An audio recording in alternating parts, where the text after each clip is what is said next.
thank you for joining us on this today's Ask the Expert series.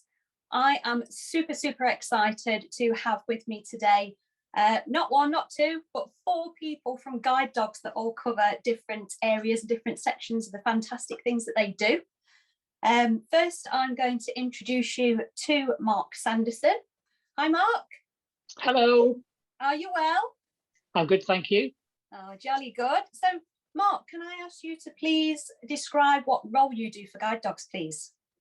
Yeah, hello everyone. I'm the Deputy Director of Operations for Guide Dogs, working across the Southwest and Wales. So I'm one of 6 Deputy Directors in Operations, each responsible for a different geographical area.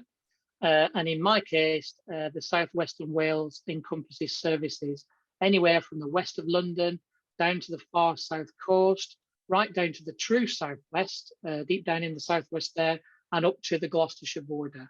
And I also work cross-directorate with some of the colleagues that you'll also be meeting on this film to work as a figurehead for the organisation in the region and to ensure that everything we do across Team Guide Dogs is joined up. And lastly, I have a lead UK role for looking after our children and young people services, which is all about making sure that the standards and the improvement are focused on in those service areas. Wow, so that's a lot of areas covered and a heck of a lot of responsibility as well. It's a wide geographical area for sure, yes. Yeah, so can you tell me exactly how long Guide Dogs has been around? Well, Guide Dogs has been established since 1931. So in 2021, this year, we're very pleased to be celebrating our 90 years anniversary. And there's lots of activities happening across the UK to help us to celebrate that. In particular, in the Southwest and Wales, we were really pleased in July to welcome Their Royal Highnesses Princess Alexandra, our outgoing patron, and Sophie, Countess of Wessex, our incoming new patron, who helped us in officially opening our new regional centre for the Southwest in Bristol.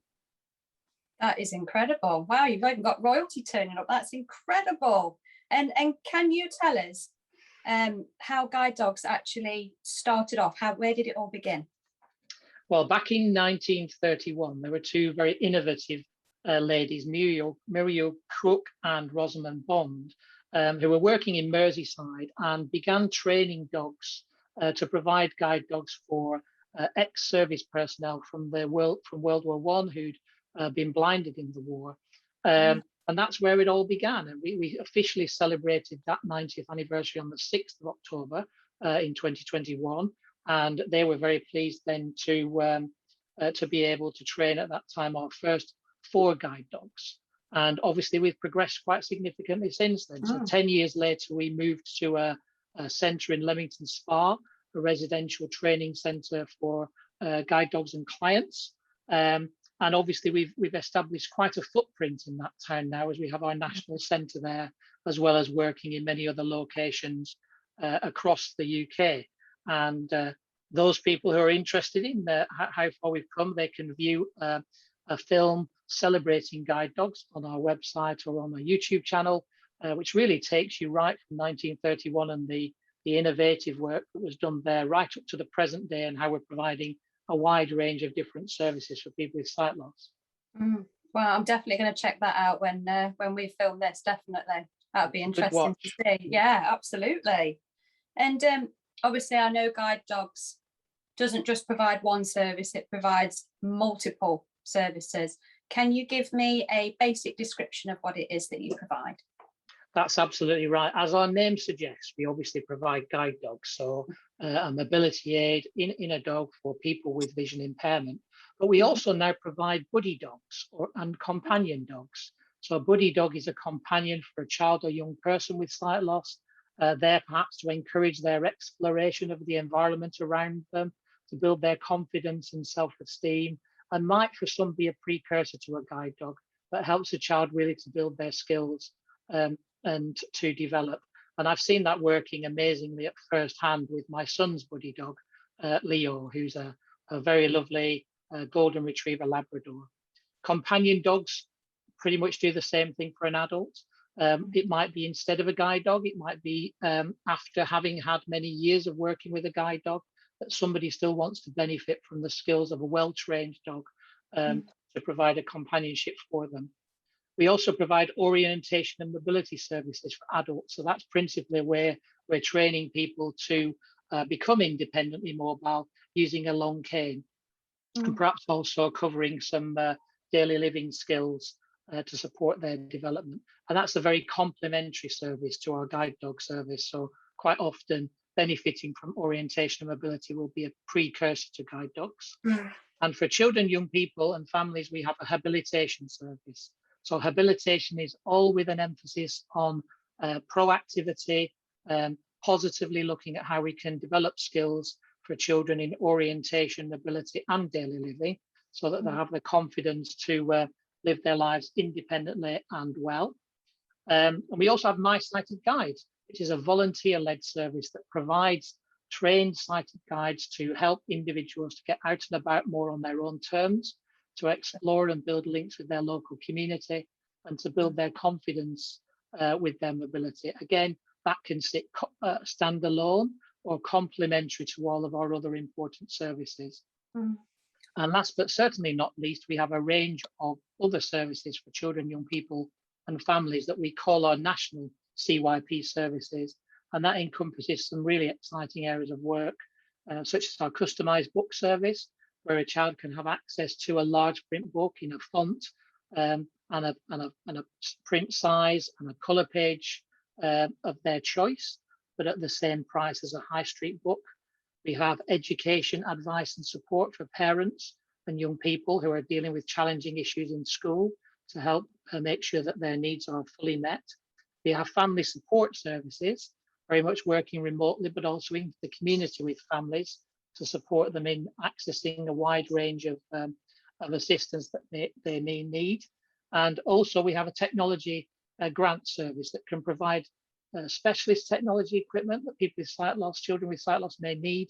But recently we've also launched our Tech for All initiative, which is aiming to provide either an iPad or an iPhone for primary and secondary age children, really to help to address the digital divide for people with sight loss, but also to make sure that children have access to technology outside of school and in their social time as much as they do in school.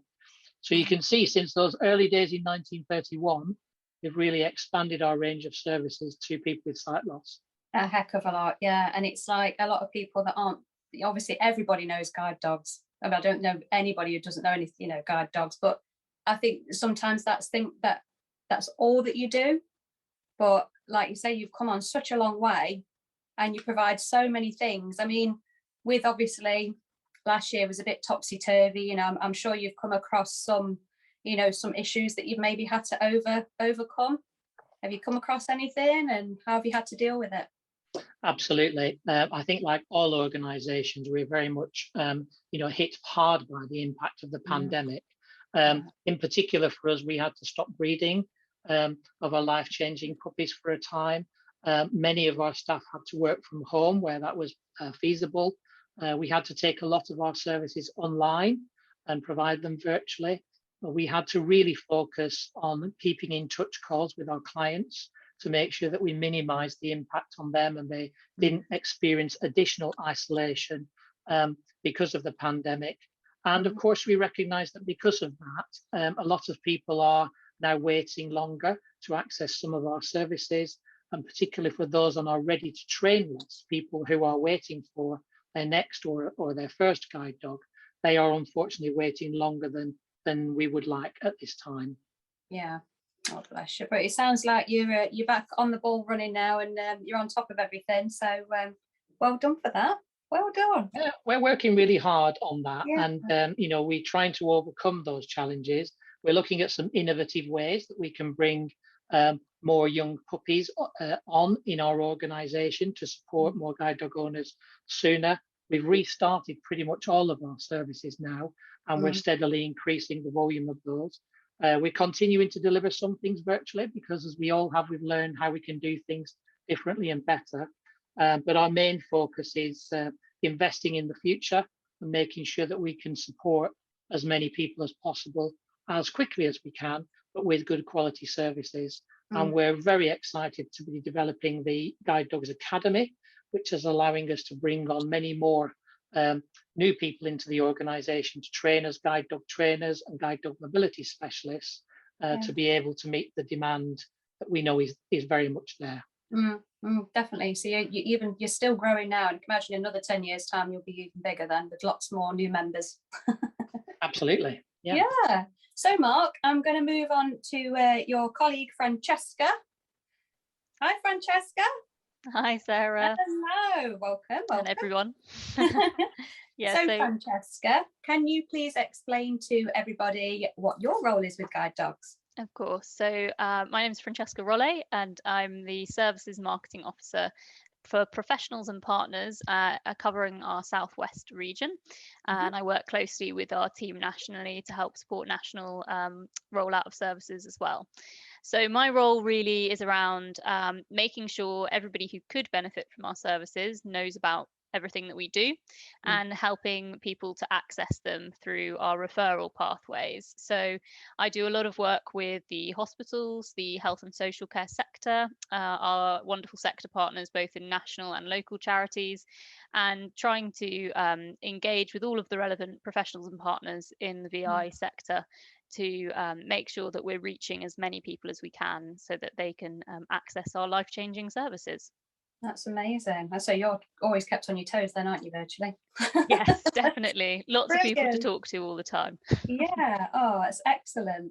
So I'm just going to ask you something a little bit different, because I know there's quite a few people out there that obviously they might already have a guide dog, or they might be in the process of getting a guide dog. Where does the dog story begin? Yeah, happy to talk through that. So, as Mark alluded to, we have our National Breeding Centre in Leamington, and that's where we breed all of our puppies. So, and look after our puppies in the first few weeks of their lives. So we have lovely volunteers who hold our breeding dogs, and so the puppies will be born at the homes of one of those volunteers. And then at 6 weeks of age, they will come into the National Breeding Centre for all of their health checks, their first vaccinations, and to be just checked over and see how they're doing. And then around 7 or 8 weeks, they will then be placed with our volunteer puppy raisers, who we are very fortunate to have lots and lots of volunteer puppy raisers across the country who look after our puppies for around the first 12 months of their lives. And while they're looking after them, they will introduce them to all of the environments we might want them to be introduced to. So cafes, supermarkets, the train, the bus, car journeys, all of that stuff that's essential for them to be comfortable with.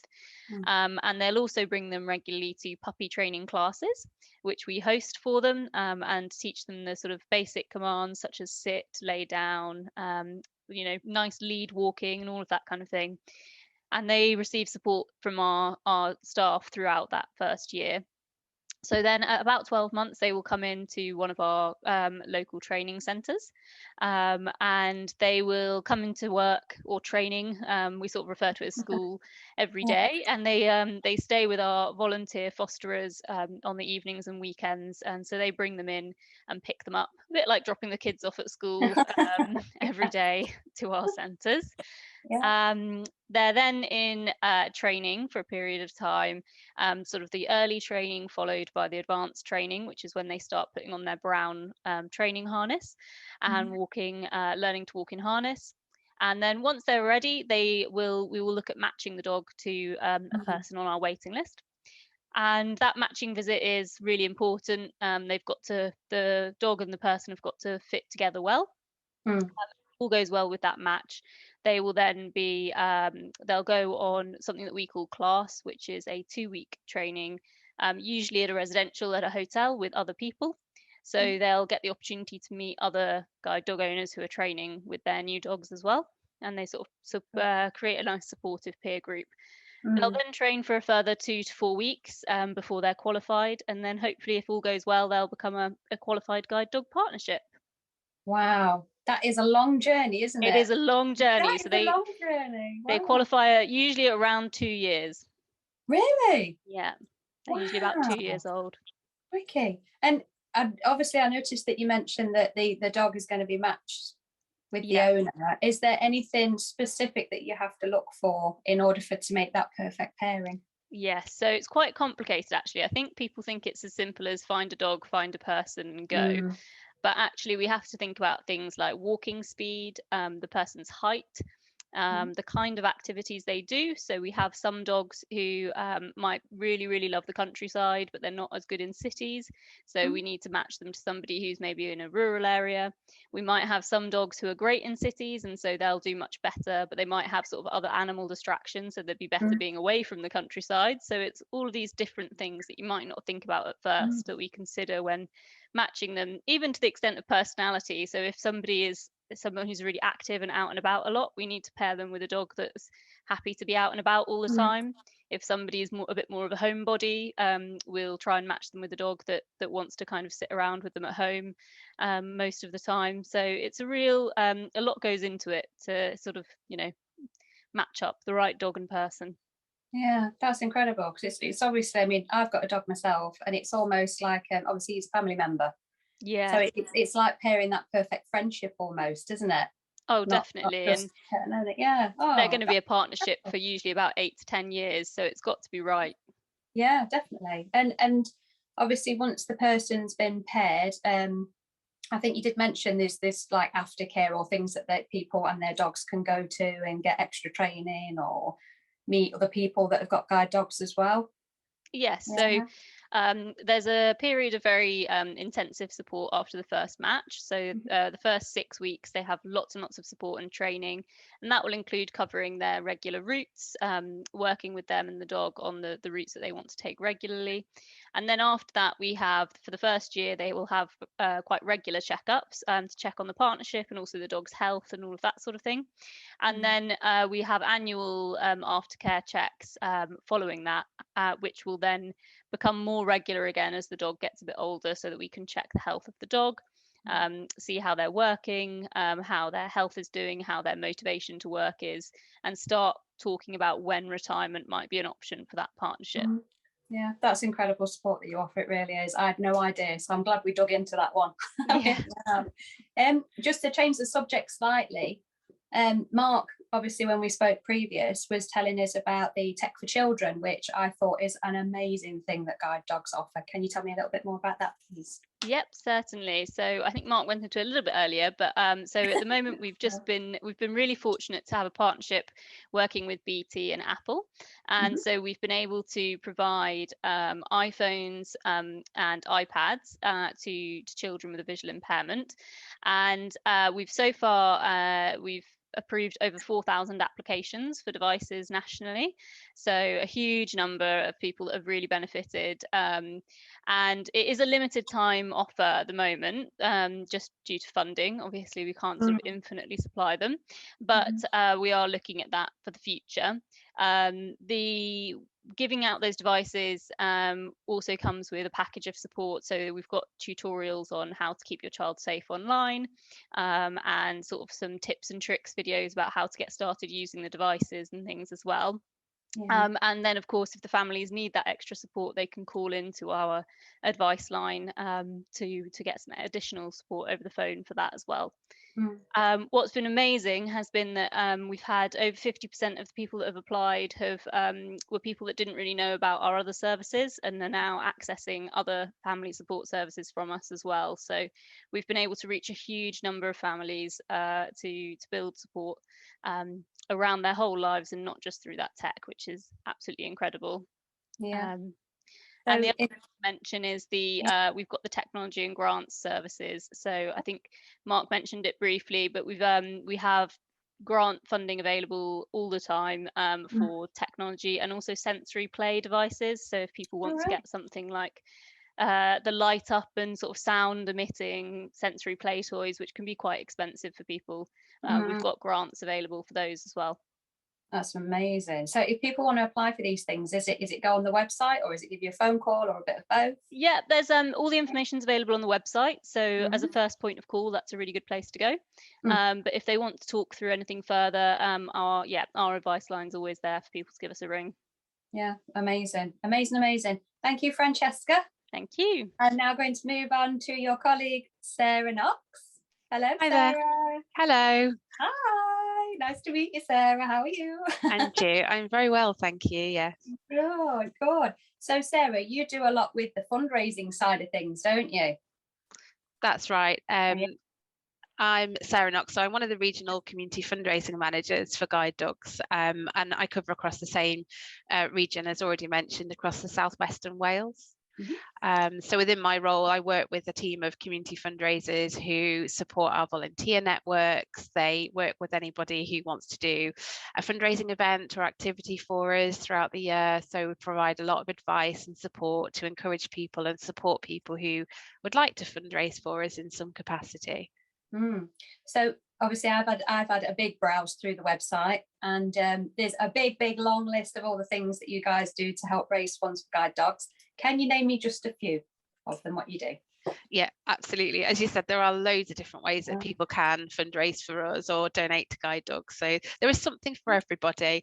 Yeah, from sponsoring a puppy, leaving a gift in your will, organising cake sales or sponsored events like sponsored walks, for example.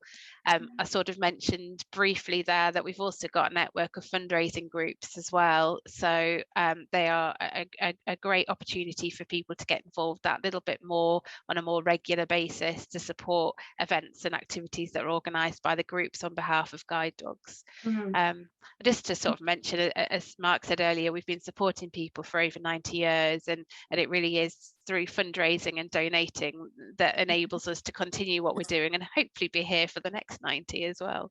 Oh, I hope so, because the work that you do is amazing. Thank you. So I know you've obviously covered individuals, but I think, have I read something about maybe schools and businesses can actually get involved too? Yeah, absolutely. We've got loads of resources to support schools. We've got loads of creative ways that schools decide to fundraise for us. It's really incredible the things that they do come up with.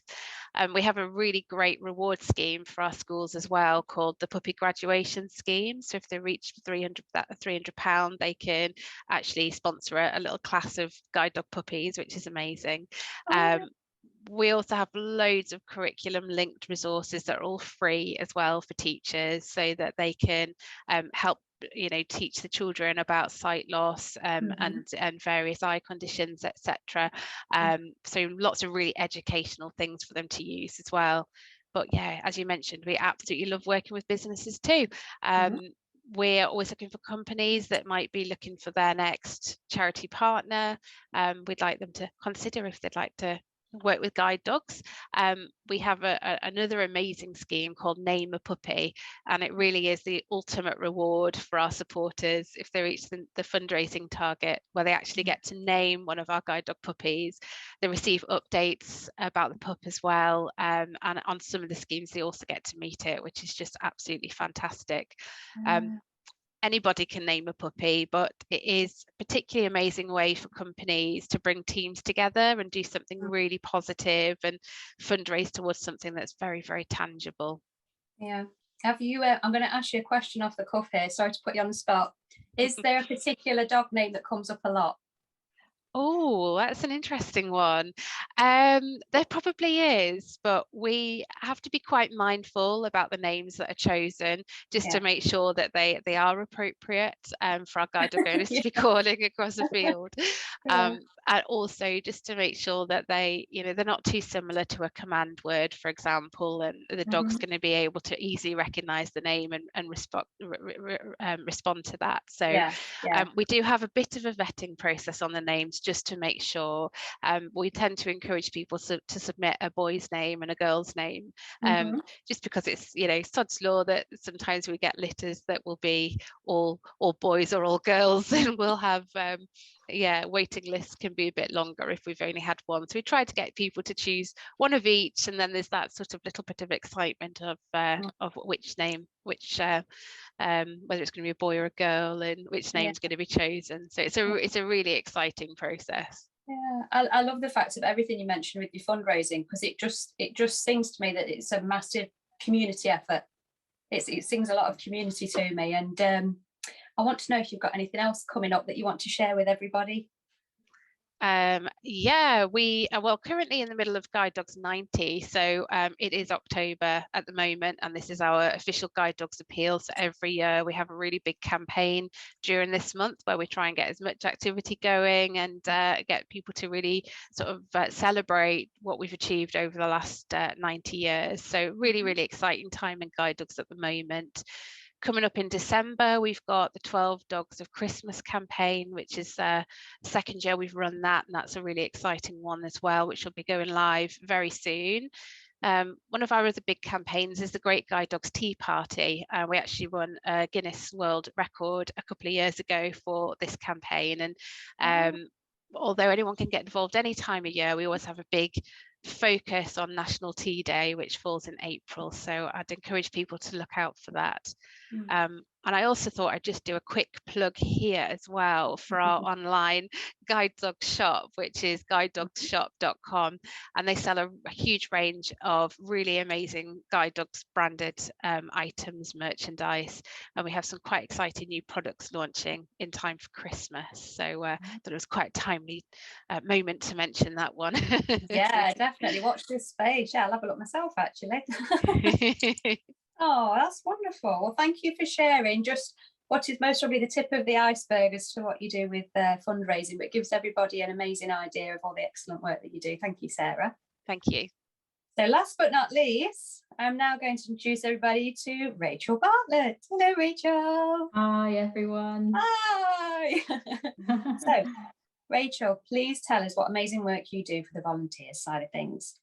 Yeah, so I'm the Regional Volunteering Advisor for the Southwest of England and Wales, and I manage a team who basically makes sure that we have enough volunteers to help deliver our services and raise funds for us, and that we make sure that each of our volunteers has a great experience, and that's through supporting volunteer managers on the ground.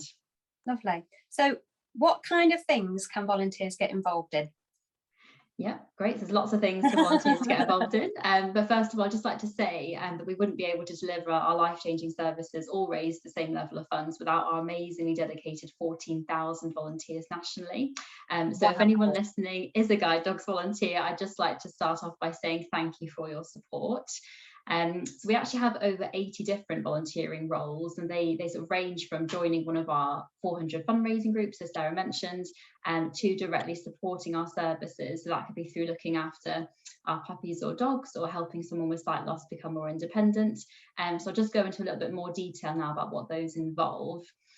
So joining one of our fundraising groups is a great opportunity to meet new people and to spend just their time knowing that all the funds raised will go directly towards helping people with sight loss. And not only do our fundraisers collect money, so almost £5 million was raised by our fundraising groups in 2019, but they're also the face of Guide Dogs and speaks to people about our life-changing services and sort of explain how their donations will be spent. So they are true ambassadors for us. But there's also opportunities to take more of a lead sort of role within our fundraising group. So you could opt to be a fundraising group coordinator, and they proactively organise events and collections and coordinate other volunteers in their local group. And then onto our dog roles. So Francesca very clearly outlined the roles of our puppy raisers and fosterers. So yes, we have puppy raisers who develop and care for our puppies from about 8 weeks old up to sort of 12 to 16 months. And then our fosterers then take over then for about 6 months. And then finally, we have our MySighted Guides. And Mark mentioned this amazing service earlier. It involves volunteers being matched to service users to provide them with sighted guide assistance to build self-confidence and independence. So whilst this service wasn't able to continue during the pandemic, we're beginning to reinstate partnerships as restrictions have lifted. All training is provided by us, and our volunteers are provided with a dedicated volunteer manager to answer any questions or provide that sort of general ongoing support. Yeah, gosh, I cannot believe how many volunteers you have. That is incredible. Yes, absolutely incredible. My gosh. So, say you wanted to obviously volunteer for Guide Dogs and you're wondering what you're going to be best at doing. Have you got any tips to say to people, you know, give them advice on what might be their role? Yeah, absolutely. So all our role descriptions can be found on our website, which provide more detailed information on what we're looking for, but then equally for people to see what role's right for them, because we believe that all volunteering should be mutually beneficial. Our volunteering office can put you in touch with your local volunteering coordinator, and they can chat through any of our roles in more detail, and the contact details for our volunteering office can be found on our website. So the biggest concern I'd say that we would get from prospective puppy raisers or fosterers is, how can I possibly give the dog back after a year or a couple of months? Yeah.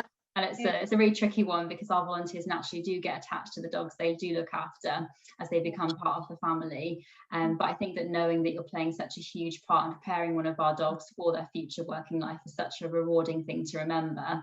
And some of you may remember our Flash the Pup animation, which was on TV back in April, and that follows the journey of puppy raiser Annie and her puppy Flash. So to catch up, you can view it on YouTube, and there is an accessible version there too. I did spot this morning that both versions collectively have been viewed over 4 million times since April, so it's definitely worth a view if you haven't already seen it.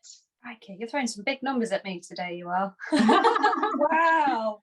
So another one off the cuff. Sorry, I'm kind of doing this now, aren't I? So is there a limit that somebody can volunteer for, or can it just go on and on, or can they change their role? Say like they volunteered in one section, they fancy trying something different. Is it kind of flexible like that? Yeah, absolutely. Yeah, so we are really lucky that we've I'd say around a third of our volunteers do multiple volunteer roles for us. Yeah. So often you'll find that people in fundraising groups, for example, might also be puppy raisers, and they would bring the dogs along to collections. And we've had some volunteers who have been puppy raisers for 30 years. That means they would have looked after sort of 30 dogs in their lifetime, which is incredible. But yeah, we're always willing to chat to anyone, whether they're existing volunteers or brand new to us, to see which role's right for them and to see where their interests lie. Yeah, and there's always roles open all the time, I'm guessing. There is, yeah, but it's best just to check on our website to see which roles are available nearest you, because whilst we do have 80 different volunteering roles, they won't all be available in your local area. So it's best to take a look on our website and on the volunteering pages of our website, and then type in your postcode, and then all the roles available to you. Oh, brilliant. Yeah. Oh, excellent. Wow. Well, I'm sure us lot could talk for hours, because like I say, I think we've only touched the tip of the iceberg to what you amazing people do, and obviously everybody else that works for guide dogs, and the volunteers and the dogs and everybody else. So Mark, Sarah, Rachel and Francesca, I want to thank you so much for giving your time up today to speak to me, and I wish you all the very best. Keep up the good work, and everybody take care. Thank you so much. Thank you. Cheers. Thank you. Bye.